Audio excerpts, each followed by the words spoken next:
Buenas noches. Hoy fue un día especialmente difícil para el tema de la pandemia, casi 4.000 contagiados, 113 muertos, según informó el Ministerio de Salud de la Nación.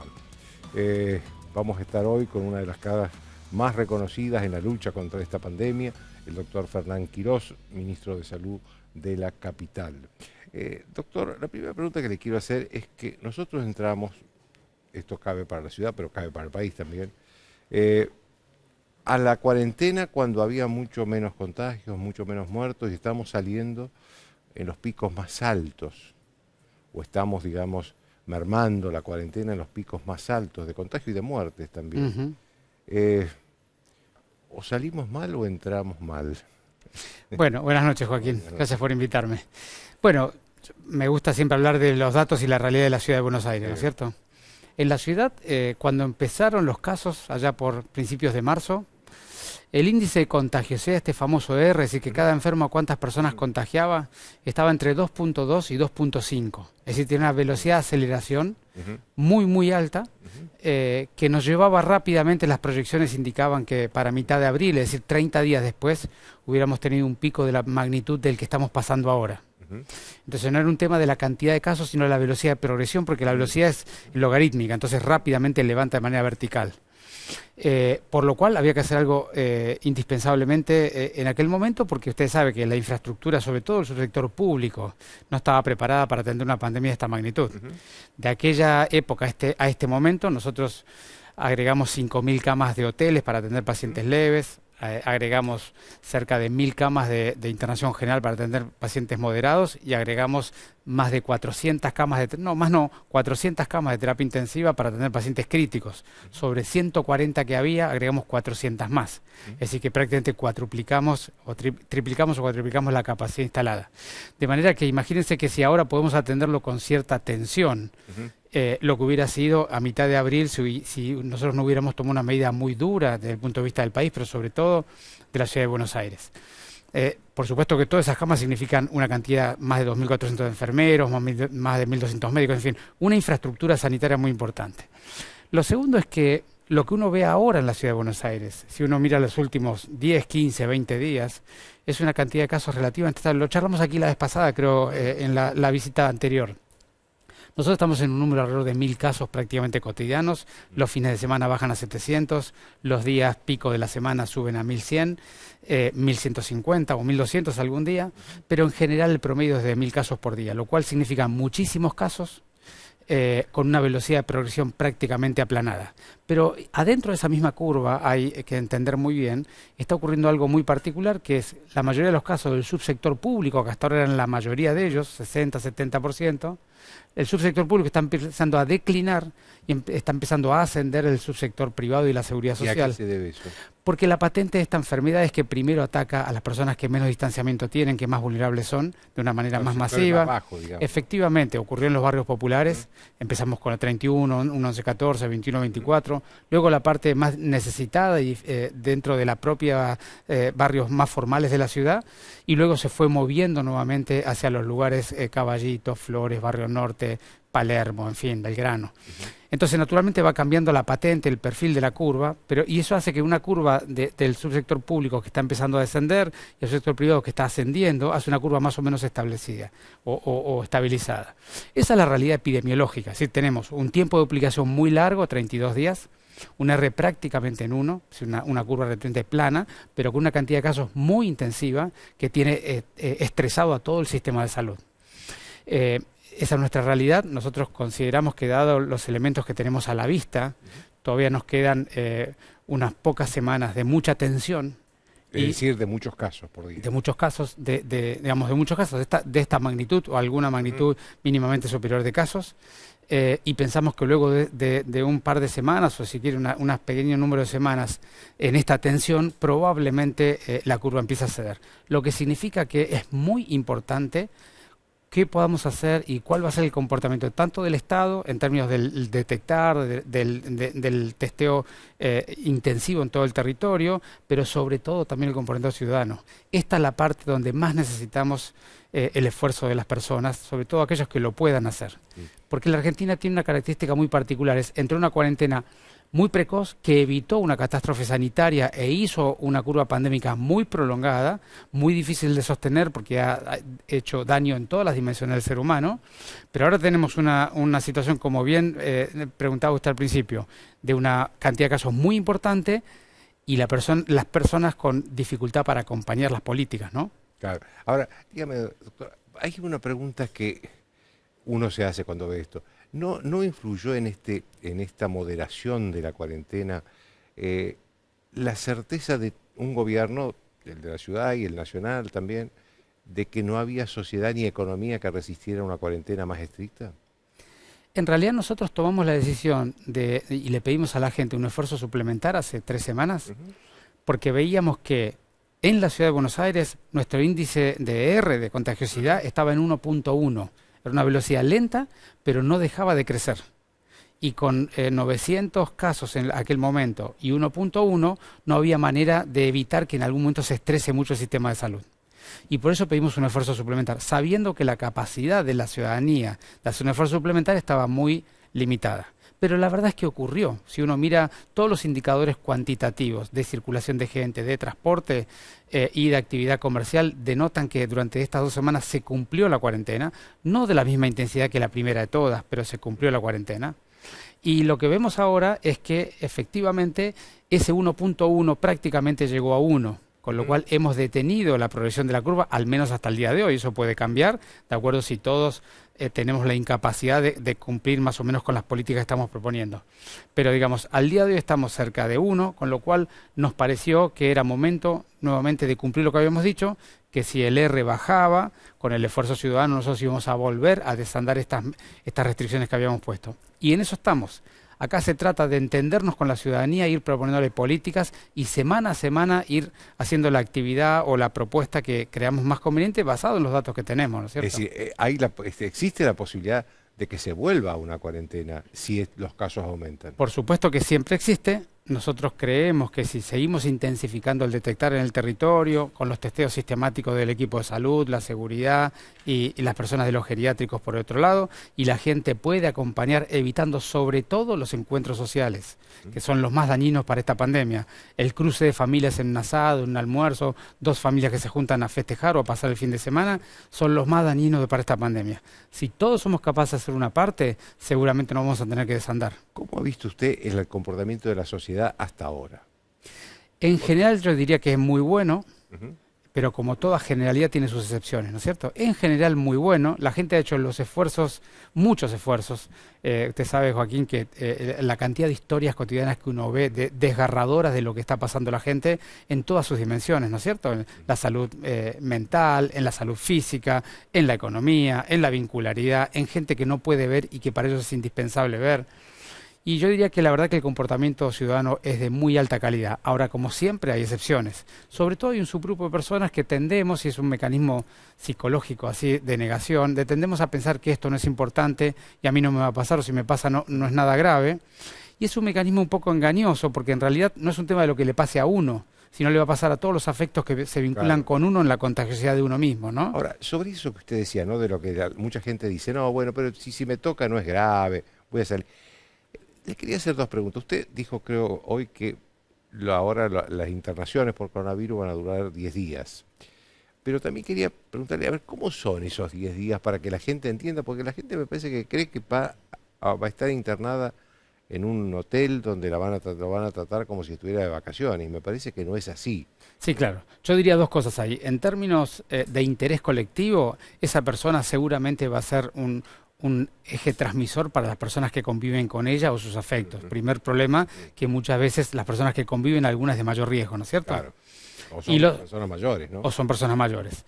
Y lo segundo, que obviamente que el 90% son cuadros leves y evolucionan relativamente bien, aunque muchas veces con algún síntoma molesto durante un tiempo, pero el 10% que necesita el hospital, sobre todo el 3 o 4% que requiere la terapia intensiva, por supuesto que es un momento muy duro, porque además es un momento donde estás distanciado físicamente con tus afectos, porque por el tema de la contagio. La familia no lo puede ver. Es muy duro ese momento. Nosotros estamos trabajando mucho en la vincularidad familiar mediada por tecnologías, tratando de darle cierta conexión, pero es un tema muy duro. Y por supuesto que muchos de ellos, después de pasarla mal allí, también quedan con algunos síntomas molestos por un largo rato. Es decir, que no es una enfermedad, es una enfermedad banal para el 90%, para el otro 10% no, pero a mí me gustaría insistir muchísimo en el cuidado de los afectos del propio enfermo, ¿no? Claro. Que es el punto tal vez más delicado. Claro. En este momento, en cuanto a camas de terapia intensiva, ¿usted está tranquilo o, porque justo estaba hablando de terapia intensiva, o hay, digamos, está llegando ya de cerca del colapso? Yo le diría, tranquilo, no estoy desde el 1 de marzo, que atendimos el primer enfermo, ¿no? Pero, digamos, al día de hoy nosotros tenemos 290 pacientes internados en terapia intensiva del sector público, 200 de ellos con respirador, 90 en observación intensiva. Eso significa más o menos entre un 65 y 70% de ocupación.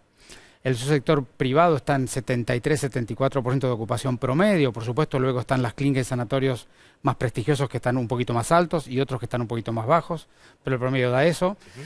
Si nosotros logramos horizontalizar la curva y que no aumente el número de casos, seguramente esa infraestructura va a alcanzar para atender a todo el mundo dignamente y oportunamente. Por supuesto, de que si no somos capaces de mantener los hábitos que tenemos que mantener y la curva se disparara, va a ser mucho más difícil y se va a estresar mucho más el sistema, ¿no? Usted decía recién, bueno, de las precauciones que tiene que tomar la sociedad, y esto es razonable. En este momento, aun cuando la cuarentena se haya mermado, tienen que tener todas las precauciones que tienen. Ahora, ¿cómo imagina usted que va a ser la vida después de esto? ¿Se va a volver a la normalidad tal como la vivimos antes de la pandemia? Bueno, eso va a ser una construcción social seguramente. Yo diría, desde el punto de vista de los hábitos y cuidados individuales, seguramente algunos hábitos van a quedar. Pero a mí me gusta decir siempre que, dada la magnitud de este trauma social crónico que estamos viendo, no solamente en la Argentina, sino en todo el mundo, me parece que es una linda oportunidad para reflexionar cómo es que llegamos aquí y cómo deberíamos continuar a partir de aquí, ¿no? Nadie que haya pasado un trauma grave en su vida dejó de reflexionar y de aprender de lo que pasó. De manera que no me parece razonable tener la expectativa de volver a donde estábamos antes, sino más bien me parece razonable aprovechar los espacios que tengamos para reflexionar, básicamente en 3 dimensiones, diría yo. En la dimensión de cómo nos vinculamos los seres humanos con la naturaleza, porque no se olvide que esto empezó porque en parte hay daño digamos, del medio ambiente y hay una vincularidad con algunos animales en algunos lugares de la Tierra. El segundo tema es cómo nos vinculamos entre nosotros, el nivel de interdependencia que tenemos, no solamente las personas. Esta es una enfermedad que vino a demostrar que si alguien se enferma, yo me puedo enfermar. Es decir, que es importante cómo estamos todos. Pero también la interdependencia entre los países, que no es indistinto lo que pase en China, lo que pase en Estados Unidos o lo que pase en Paraguay. No es indistinto. En este mundo sucede una cosa en una parte remota del mundo y todos lo decimos siempre, pero ahora lo vivimos en la piel, ¿no es cierto? Y lo tercero, nuestra vincularidad con uno mismo, ¿no? ¿Qué es lo que pretendemos de la vida moderna? ¿Cuáles son las cosas significativas? Fíjate, Joaquín, que todo el mundo, cada vez que le preguntas, ¿y qué es lo que te tiene mal? Y te dice todas cosas de la vida diaria. Claro. Es decir, que la gente extraña lo que antes tenía y no valoraba, ¿no? Claro. Entonces, ahí me parece que hay oportunidades para reflexionar, todos. Y después me imagino que van a quedar costumbres, por ejemplo. Sin duda. Darse la mano va a ser excepcional. Acercarse va a ser excepcional. Me parece que la forma también de trabajar, me parece que el teletrabajo se ha impuesto en una parte importante. Por supuesto hay algunos trabajos que no se pueden hacer desde la casa, pero digamos, lo que se puede hacer desde la casa me parece que se va a privilegiar eso. Yo creo que se habrán aprendido o se habrán transformado algunos mecanismos, tanto laborales, educativos como sociales, seguramente que van a quedar instalados. La parte de darnos la mano y abrazarnos, en nuestra cultura latina veremos cómo nos comportamos después de esto, ¿no es cierto? Claro, sí, sí. Somos realmente latinos, muy afectivos, muy expresivos, con lo cual veremos qué es lo que somos capaces de hacer. ¿Cómo imagina, doctor, el tema de la vacuna? ¿La vamos a tener a fin de año? Me parece que ya es bastante evidente que hay 8 o 10 vacunas que están muy maduras y que parecen muy probablemente eficaces. Digamos, al día de hoy, entre hoy y ayer se han publicado 2 estudios de 2 vacunas diferentes, una de producción china, otra de producción americana, otra de producción inglesa, así ya hay 3. La de Oxford. La de Oxford fue el día de hoy. Digamos, hay 3 vacunas al menos que ya han demostrado su relativa seguridad, porque la seguridad de vacunas se muestra después con muchísimos casos, ¿no? Su relativa seguridad y su eficacia en términos de provocar una respuesta inmune.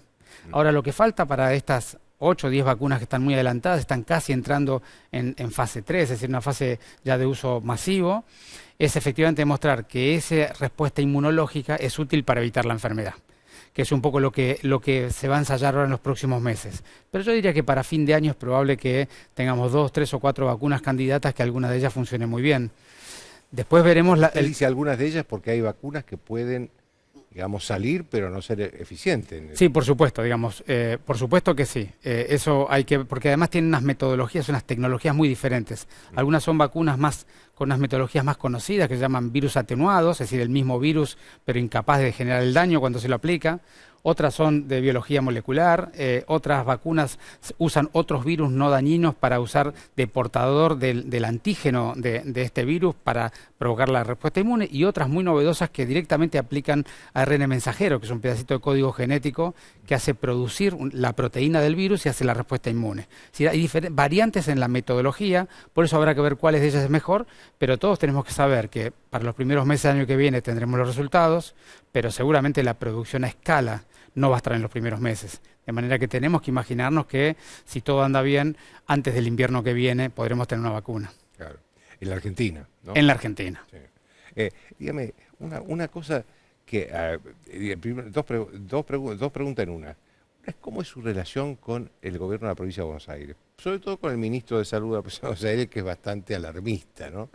Y la otra es, referido a eso, ¿cuándo se va a normalizar, o digamos si va a haber que esperar mucho, ese traslado permanente entre la provincia hacia la capital y de la capital hacia la provincia?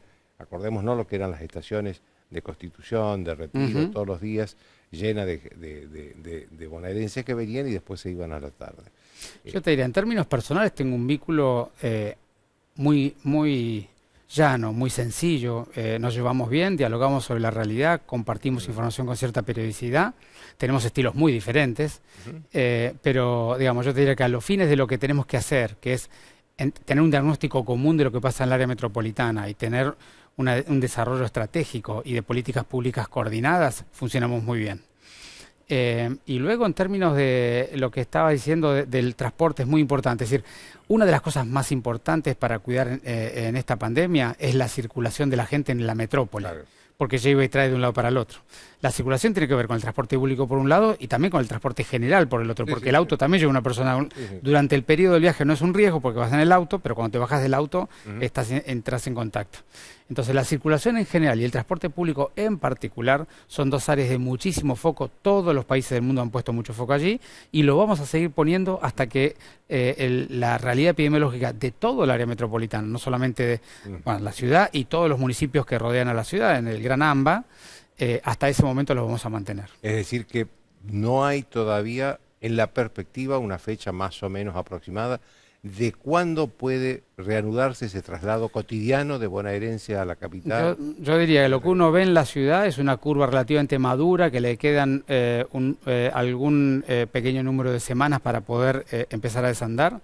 La provincia siempre vino varias semanas detrás de la ciudad, naturalmente por muchas características demográficas y también urbanísticas, de manera que hasta que esa curva de la ciudad no madure y empieza a bajar, y la curva de la provincia no madure y empieza a bajar, difícilmente el tránsito en toda la urbe sea liberado. Doctor, una última pregunta. ¿Cuándo cree usted, digamos, que la capital va a estar en condiciones de decir, bueno, se vuelve a cierta normalidad, aunque sea la nueva normalidad, como le llaman ahora? Más allá de lo que pasa en la provincia de Buenos Aires, porque digo la provincia de Buenos Aires y no el resto del país, porque el resto del país está bastante bien, ¿no? Acá está concentrado en capital y provincia de Buenos Aires, sobre todo en el conurbano, el 90% de los casos, ¿no? ¿Cuándo cree usted que la capital va a volver a cierta normalidad? Yo le diría, la sensación que tenemos y los datos que tenemos en la Ciudad de Buenos Aires es que tenemos por delante las semanas más intensas y duras, y que si logramos estabilizar esta curva y sobre todo empezar a decaer, vamos a poder avanzar rápidamente con el plan que presentó Horacio, con todo el gobierno, de las 6 etapas, ¿no? Estamos en la primera etapa. Y nosotros apostamos a que si todos hacemos el esfuerzo y cada uno su parte y cada uno está dispuesto a aportar algo para el cuidado de la pandemia, seguramente iremos en paso sucesivo las 5 etapas que vienen, y las iremos desandando uno a uno. Cuando lleguemos a la 6ª etapa, entonces uno podrá decir, volvimos a una nueva normalidad. Pero las fechas de cada una de esas etapas va a depender críticamente de lo que estamos haciendo, que es intensificando los testeos en el territorio, intensificando el testeo de todos los trabajadores esenciales y la gente aportando el esfuerzo individual en lo que cada uno pueda para el cuidado colectivo. Inclusive porque puede haber la posibilidad de retroceder, ¿no? En la cuarentena, ¿no? Digamos, esta enfermedad nos ha demostrado que digamos, proyectar de más de 2 semanas digamos, es imposible con los datos de la realidad de un día. Con lo cual hay que ir semana a semana mirándolo, y seguramente la evolución de cada semana nos indicará cómo tenemos que seguir. Le agradezco mucho, doctor, que haya estado. Por favor, gracias por la invitación. Después de la pausa, Claudio Velocopit, el presidente de la Asociación de Sanatorios y Clínicas Privados.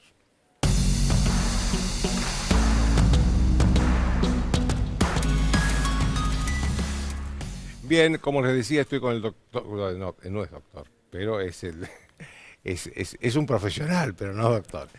Claudio Velocopit, que es presidente de lo que yo llamo Asociación de Sanatorios y Clínicas Privadas, que en realidad tiene otro nombre, Unión Argentina de Entidades de Salud Privada, pero yo para ponerlo, para que ustedes lo entiendan bien, digo que es una asociación que nuclea a los sanatorios y clínicas privadas. Velocopit, la primera pregunta que le quiero hacer es que usted dijo hace poco una frase que a mí me sorprendió, que es: esta guerra la vamos a perder, hablando del COVID-19 y de la pandemia. Bueno, porque esto tiene 2 frentes, ¿no? Tiene un tema epidemiológico y de muertes que estamos viendo todos los días, donde yo digo que parece mentira, que cada vez nos acostumbramos más, que si son 50, que si son 60, y lo tomamos con naturalidad y es un espanto, y hoy vimos el número de hoy y es tremendo. ¿Qué le dice ese número de hoy? Bueno, son casi 4.000 contagios, 113 muertos.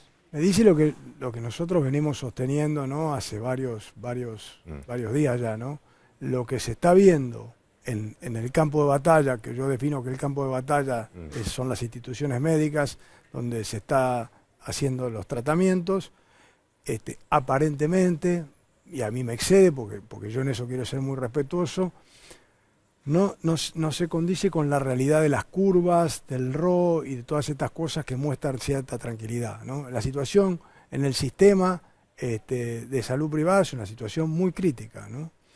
Se vive con mucha tensión y con mucha preocupación. La ocupación está muy alta, ¿no? Entonces, bueno... ¿Cuán cerca del contagio, del colapso está el sistema privado de salud? Los sanatorios y clínicas. Bueno, es decir, hace falta mirar una curva que es muy simple, ¿no?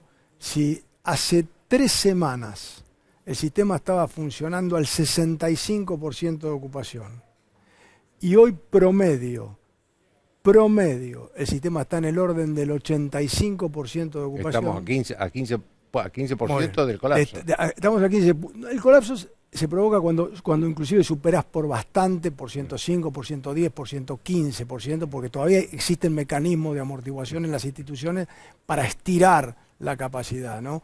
Que son los consultorios, que son lugares donde uno puede seguir haciendo, no en las mismas condiciones, pero bastante ordenadamente, ¿no? Entonces digo, eso se ve en la realidad, eso, lo que yo quiero decir es, eso no tiene discusión. Es decir, yo creo que todo lo que va a venir puede ser un debate que cada uno se arriesgará a opinar en más o menos. Yo no me puedo arriesgar a opinar porque la verdad, te digo sinceramente, no tengo la menor idea lo que vamos a vivir para adelante.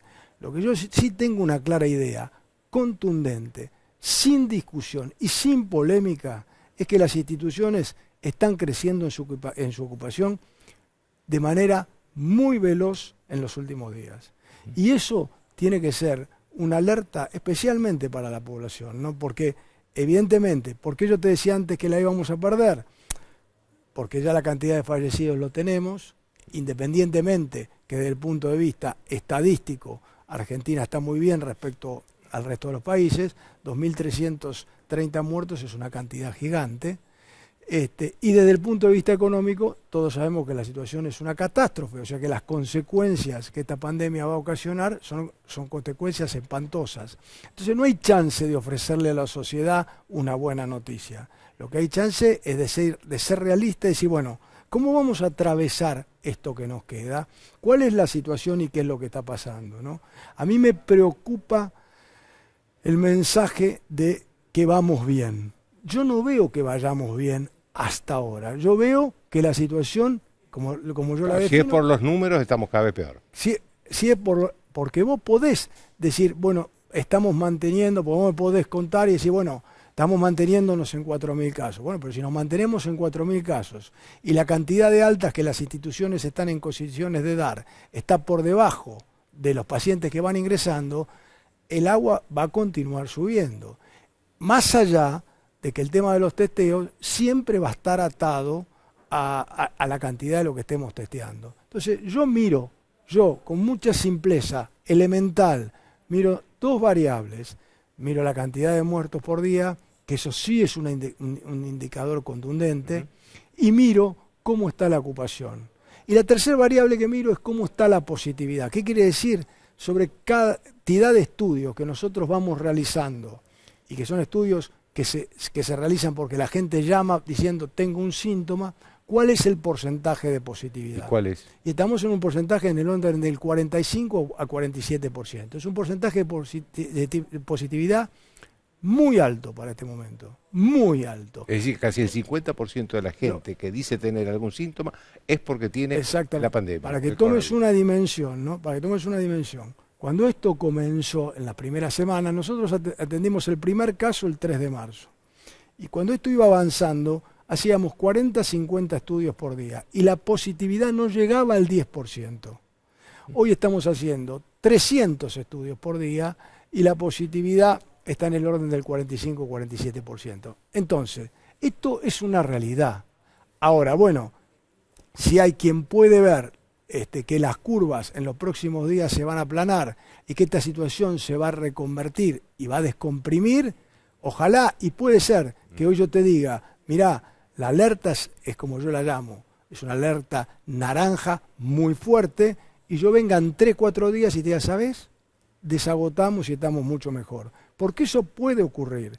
Porque de la misma manera que las instituciones se van llenando, puede ocurrir que se vayan vaciando, porque influye mucho cómo va funcionando el índice de contagio. Pero los números que estamos viendo y que se están viendo en los últimos días, eso no lo registra. Y el otro tema que no podemos perder de vista, no podés escindir el ministro de la Ciudad de Buenos Aires y el ministro de la Provincia de Buenos Aires, porque esto es el AMBA.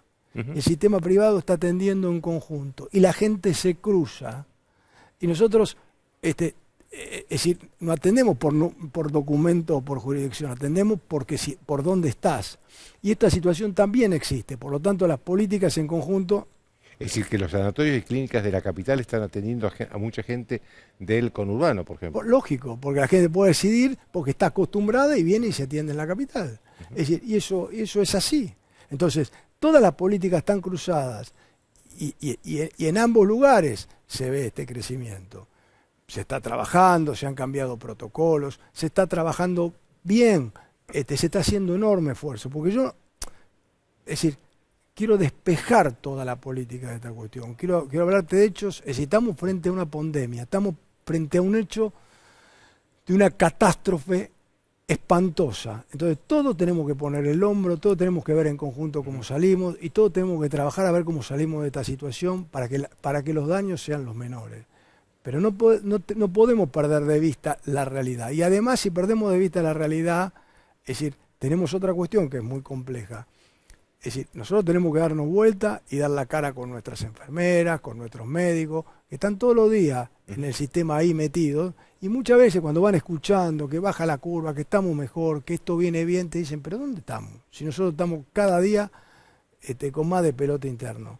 Y bueno, a mí me parece fundamental que la sociedad tome conciencia de esto para intentar poner lo que pueda. Yo entiendo que la gente está cansada, está saturada y está recontrapodrida, pero la gente tiene que saber, miren, que no sobra nada en el sistema de salud, no sobra nada, la soga es corta y tenemos que entender cuál es la situación. ¿Hay alguna información sobre el sistema de salud argentino que no haya sido cierto?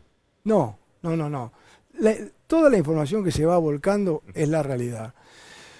El sistema, ningún sistema de salud en el mundo, Joaquín, ningún sistema de salud en el mundo se puede preparar para un hecho como este. Es decir, todos los sistemas de salud se calculan actuarialmente. Acá, en Estados Unidos, en Italia, en Francia, en todos los lugares. Y el cálculo actuarial no puede predecir una pandemia. Por eso, los sistemas poderosamente más económicos, las ciudades donde la verdad son ciudades sanitarias per se, han colapsado. Entonces tenemos que entender que por más esfuerzo que hagamos, por más músculo que le pongamos, por más capacidad y desarrollo que hagamos, si el sistema satura, satura. Es decir, no lo vamos a poder evitar. Y lo único que ha existido para evitar esta situación, le guste a quien le guste y le pese a quien le pese, es la cuarentena. Lamentablemente es así, porque además... ¿Hicieron mal en aflojar la cuarentena ahora? Bueno, es que no había opción. No es que se hicieron mal, la gente no la iba a hacer. Entonces no había manera, porque si, como yo digo, si el presidente salía y decía hay que quedarse adentro, la gente no se quedaba adentro. De hecho, en las últimas 2 semanas de cuarentena, la gente no se quedó adentro. Entonces era una cuarentena que se castigaba desde lo económico muy duro, porque los comerciantes no podían abrir y la gente circulaba igual. Entonces, contra lo que no se puede, no se puede. Ahora eso sí, esto no significa que la gente crea esto no está pasando. No nos podemos sumar a creer, quédate tranquilo que acá no pasa nada, que acá hay un cuento. No, sí, acá pasa un montón. Y estamos cerca de que ese montón se pueda transformar en una cosa peor. Y tenemos que entre todos intentar evitarlo. Y los números están demostrando que esto es así. Porque cuando yo salí el martes pasado y dije, miren, no hay situación sanitaria para estar pensando en que en una flexibilización, primero fue pim, pam, pum, después empezaron todos a entender y dijeron, bueno, sanitaria también, pero también hay otras cosas, y después lo mostraron los números. Y no es que yo soy un genio o un estudioso que veo abajo del agua. Es simple, lo hubiese dicho cualquier representante, cualquier director médico, cualquier enfermera, le hacía la misma pregunta y te iba a contestar lo mismo. Se veía en la cancha. En la cancha se veían que esos números se iban a provocar porque estaba pasando.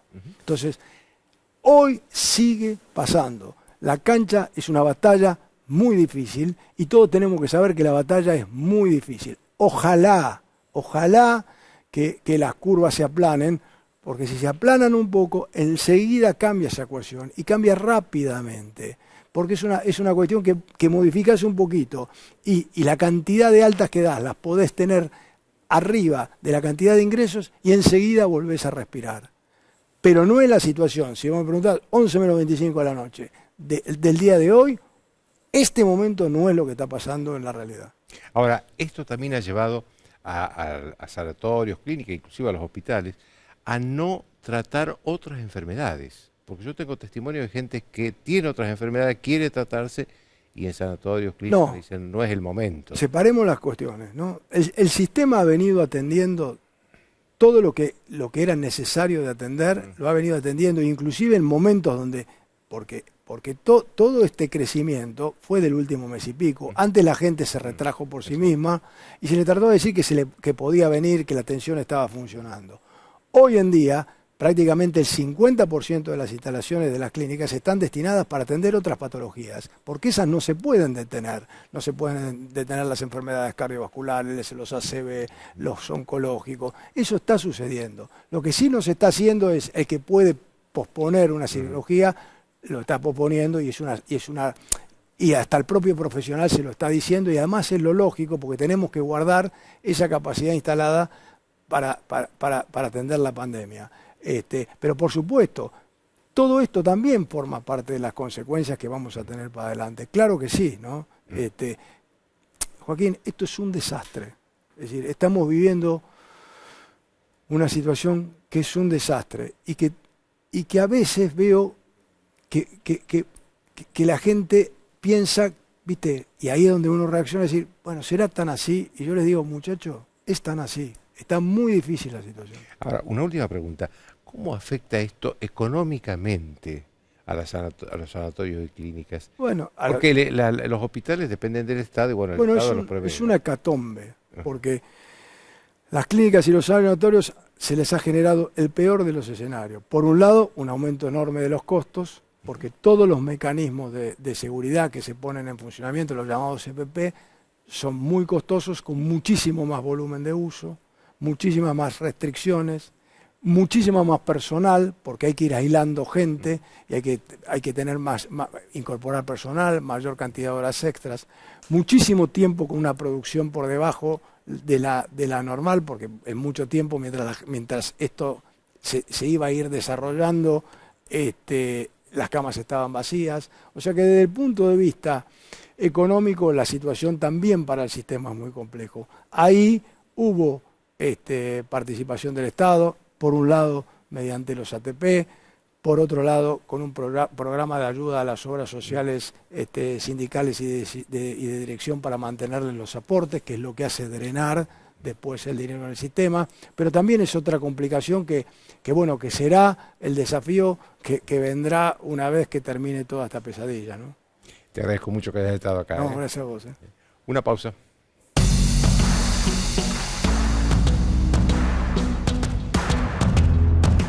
Ustedes saben que no somos el único país del mundo con COVID-19, así que hay otros países y sobre todo un gran país que es Estados Unidos, y para eso está mi amiga, mi colega Carolina Moroso, que nos Feliz Día del Amigo, Joaquín, primero. Feliz día. Feliz día, el placer de encontrarte en este día. Y por supuesto tenemos que hablar de los Estados Unidos, que es además el país que lidera en cantidad de casos el ranking que confecciona la Universidad Johns Hopkins. Por supuesto, tenemos algunos datos. Pero hubo como un rebrote en los últimos tiempos. Exactamente, hubo un rebrote en los estados del sur y el suroeste de los Estados Unidos, estados que por supuesto están muy acostumbrados en esta época del año. Recuerden ustedes que en los Estados Unidos es verano, a recibir muchísima gente, no solamente turismo interno, sino gente de afuera. Hoy estados como Florida, estados como California, por supuesto, además tan populoso, están sufriendo y mucho. Hay ciudades como Los Ángeles que no está pudiendo controlar el brote que tiene y la cantidad de casos que registra Estados Unidos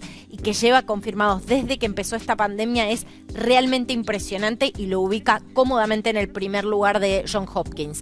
3.834.208 casos fueron confirmados en los Estados Unidos. Recuerden que la situación, el epicentro de la pandemia, allí empezó en Nueva York y Nueva Jersey, donde realmente se registraron muchísimas muertes. El sistema sanitario colapsó y dio a entender todos esos problemas estructurales de los que los americanos discuten de tanto en tanto, la falta de acceso de las minorías al sistema de salud, la falta de inversión en salud. Bueno, todo esto salió a relucir con la crisis del COVID, que se desató primero en Nueva York con imágenes francamente dantescas. Pero hoy el epicentro es en el sur.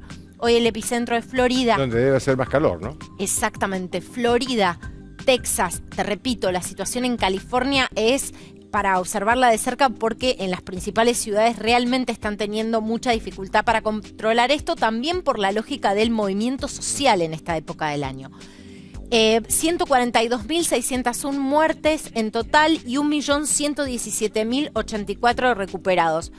Fíjate vos que el caso de Estados Unidos es bien emblemático. Es uno de los países que lidera los rankings de testeos por millón de habitantes, pero sin embargo, la estrategia, como no está acompañada de un montón de otras medidas que son igualmente necesarias que el diagnóstico, termina resultando obsoleta, o mejor dicho, termina resultando absolutamente insuficiente a la hora de contener el avance del COVID-19, que no da tregua en Estados Unidos.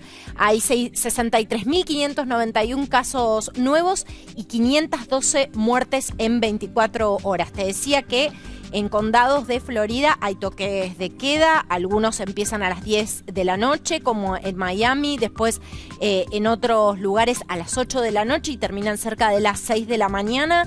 Se implementó una multa, un sistema de multas para quienes circulen sin tapabocas, pero claro, Trump no quiere, y en esto se han alineado algunos gobernadores y algunos alcaldes, Trump no quiso bajo ningún concepto cerrar la economía, y no quiere cerrar la economía porque está en un año electoral, está en la carrera electoral. ¿Qué pasa con esto? La gente sigue circulando, la gente sigue yendo a la playa. Lo que termina pasando, incluso la administración de Donald Trump, Joaquín, está empujando la vuelta a clases presenciales en agosto. O sea, mañana, ¿no? Claro, está a la vuelta de la esquina. Dentro de 10 días. Y hay realmente muchísima resistencia. Hablaba con Marcos Álvarez, que realmente me dio un resumen muy, muy exhaustivo de la situación allí en Miami y en Florida. Me decía, las escuelas están consultando a los padres si se sentirían cómodos en este escenario mandando a sus hijos al colegio. Mientras tanto, las críticas llueven de todos lados para la administración de Donald Trump. Incluso tuvo una entrevista muy incómoda con Chris Wallace de Fox, otrora amigo, porque ahora parece que la relación con Trump es más tensa. Ya se le va a tapar con Fox ahora. Sí, por supuesto, ya ahora va a tener su pica con Fox. Lo cierto es que, hablando en serio, la tapa de esta y esta nota especial del Times es realmente categórica en el título: ¿por qué estamos perdiendo la batalla con el COVID-19? Y básicamente se lo adjudica a las malas políticas que se tomaron, no solo desde un comienzo, cuando Trump subestimó totalmente el alcance que podía llegar a tener el virus. De hecho, recientemente, Joaquín, yo esto no podía creer, acaba de decir que el virus en un 90% de los casos prácticamente se prueba que es inocuo, sin ningún tipo de fundamento científico, ¿no? Bueno, en el medio recetó remedios. Claro, bueno. Dijo que había que tomar lavandina. Bueno, exactamente, desinfectante. Realmente parece gracioso, pero es dramático. El propio Joe Biden, su adversario en la carrera presidencial. ¿Y cómo le está yendo en eso, en la carrera presidencial? Muy mal. Muy mal, Joaquín. Pero tengo que... Estamos a 3 meses y un poco más de las elecciones. 3 de noviembre es la fecha.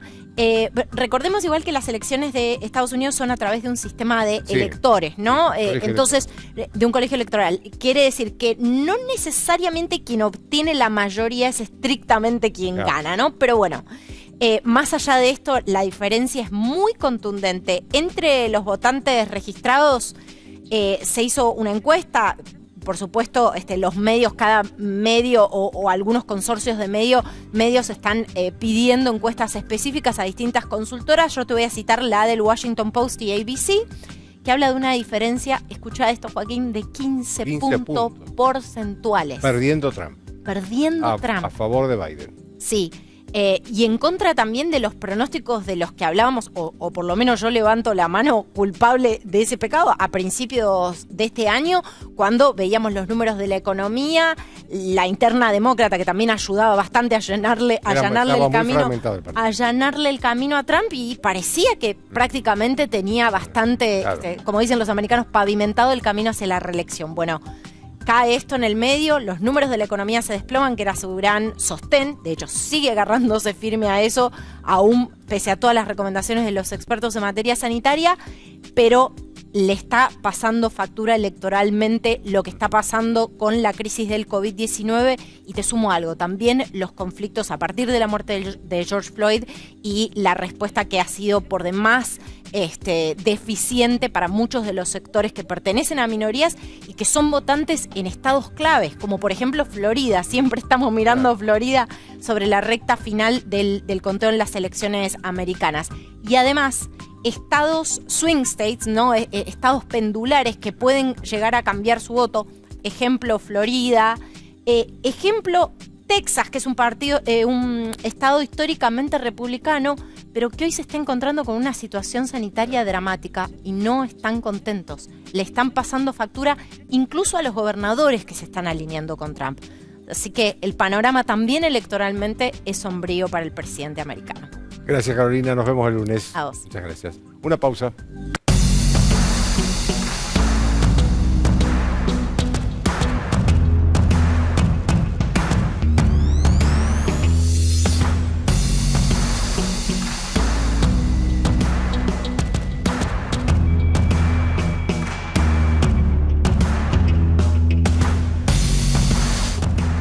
Bien, hay un tema que está circulando, que es el tema de esta situación difícil que se vive dentro del gobierno, dentro de la coalición gobernante, donde el presidente es cuestionado por algunos sectores del cristinismo, digamos, que se encuentran como referencia no al presidente, sino a Cristina Kirchner.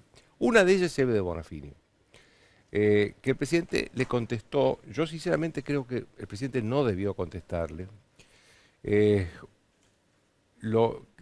de Bonafini cuestionó y criticó un acto político e institucional que hizo el presidente. No había ahí una cuestión de derechos humanos. Y yo no voy a negarle ningún pergamino a Eve de Bonafini. Creo que ella tuvo una resistencia importante y valiente durante el gobierno militar. Ahora, eso no le da una autoridad moral para hablar de todos los temas y para colocarse por encima de todos los temas. Yo estoy seguro que, no sé si Cristina le pidió o escuchó una opinión de Cristina sobre ese acto del 9 de julio con empresarios que hizo el presidente y dirigentes sindicales también, y qué es lo que ella cuestionó. No sé si Cristina le pidió eso. No puedo decirlo porque no lo sé, pero sí sé que Eve de Bonafini nunca hubiera dicho eso si sabía que le molestaba a Cristina Kirchner. Eso estoy seguro. Y yo creo que acá es importante que todos defiendan la institución presidencial. Cristina, Eve de Bonafini y el propio Alberto Fernández. Porque cuando yo digo, ¿por qué le contesta Eve de Bonafini? ¿Por qué se somete a un diálogo o a un debate o a una polémica con una persona que no tiene límites? Si sabemos que Eve de Bonafini no tiene límites, tiene el inconsciente en la boca. Cada vez que el presidente se reúne con empresarios, tenemos un problema de desautorización inmediatamente posterior que hace el cristinismo del presidente. Fíjense ustedes que la penúltima vez que estuvo con empresarios, que fue una reunión que tuvo en Olivos con una cantidad numerosa de empresarios importantes, 3 días después viene una senadora cristinista, Fernández Sagasti, y lo presiona al presidente para anunciar la intervención y expropiación de Vicentín, cosa que el presidente hace. Después ahora se manifiesta arrepentido porque dice que él creía que le iban a aplaudir. Ahora, digo yo estoy seguro que los productores que le vendían sus productos a Vicentín deben estar críticos de la administración de Vicentín. Estoy casi seguro que eso está pasando. Ahora, de ahí a que quieran que Vicentín lo maneje el Estado hay un trecho muy largo. Es ingenuidad esto. Ya no es ideología, es mala praxis, es ingenuidad. Entonces la pregunta que hay que hacerse es si este fuego amigo va a seguir contra el presidente. Porque fíjense ustedes que no estamos hablando de Cambiemos, de Juntos por el Cambio, de PRO, ni del radicalismo, ni de la coalición cívica. Estamos hablando de lo que está pasando dentro de la coalición peronista que gobierna y que tienen cargos institucionales los dos jefes muy importantes. Uno es presidente de la Nación y la otra es vicepresidenta de la Nación. Digo, si va a seguir el fuego amigo contra el presidente, es muy difícil porque llevan apenas 7 meses en el gobierno. 7 meses en el gobierno y ya estamos viviendo esto.